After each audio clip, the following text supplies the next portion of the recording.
1.30. Speaker 1. I had never tried oysters before, but I was on vacation on the east coast of the US, and they're everywhere.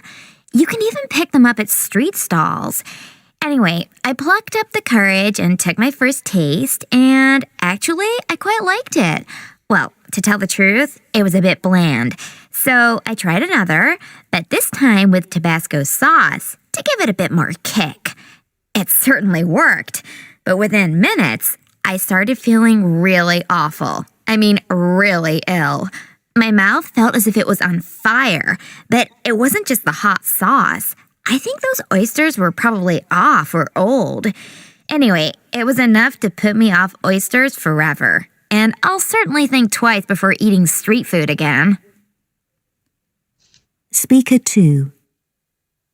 I'm Mexican, so, I was brought up on tacos. Now I'm living in the UK, and it's hard to find them, at least decent ones. But the other day, a friend recommended this takeaway place. I had a feeling ahead of time that it wouldn't be any good, but they still managed to disappoint. The tacos were downright unpleasant. The corn tortillas weren't fresh, and the salsa was all sweet and sticky like tomato ketchup. And worst of all, it wasn't spicy at all.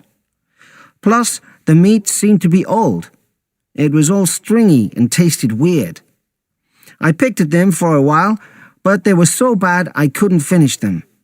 It made me realize how difficult it is to recreate the true flavors of our cuisine abroad. It's down to the scarcity of authentic ingredients, I guess. This was more like Tex-Mex cuisine, really. It was pretty painful when the bill came and I had to pay up. I should have known better. Speaker 3. I have rather conventional tastes, I suppose. I'm not ashamed to admit that burgers are my favourite takeaway food, and I'm not fussy about where I go either. I'll eat any kind of burger. But, it costs a fortune to dine out all the time, so I thought I'd have a go at preparing some burgers for me and my mates at home. Well, it was an absolute disaster. You'd think it would be a fairly simple thing, but I managed to mess it up completely. The burgers were tough, the onions burnt, and the bread rolls were stale, so we ended up having to throw the whole lot out. I was really disappointed. I think I'll go back to eating out in future. Speaker 4. They say it's going out of fashion, but I still love fish and chips. It's a uniquely British dining experience. There's nothing like it when you can't be bothered to cook and you want something quick.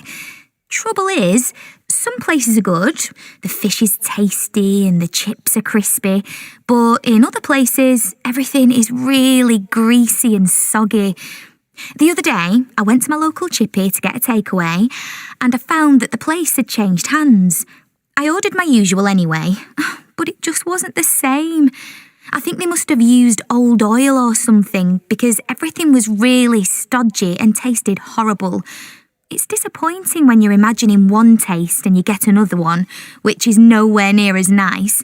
But I guess even the best places end up going downhill sometimes. Speaker 5. There's this really nice stall where we go to get crepes, but it's so popular, you usually have to line up right around the corner. Even so, people carry on going. I regularly go there with my friends. We really like the sweet ones with cream, melted chocolate, banana, and so on. Anyway, trouble is, I'm on this diet now, so I'm cutting back on sugar, and I wanted a savory one with just low-fat cheese and fresh spinach. And I asked for mine to be made without butter, and the guy who makes them went nuts and was really rude about it. He said he couldn't do it with that number of people waiting. I was shocked. It wasn't so much to ask, especially as we're always there.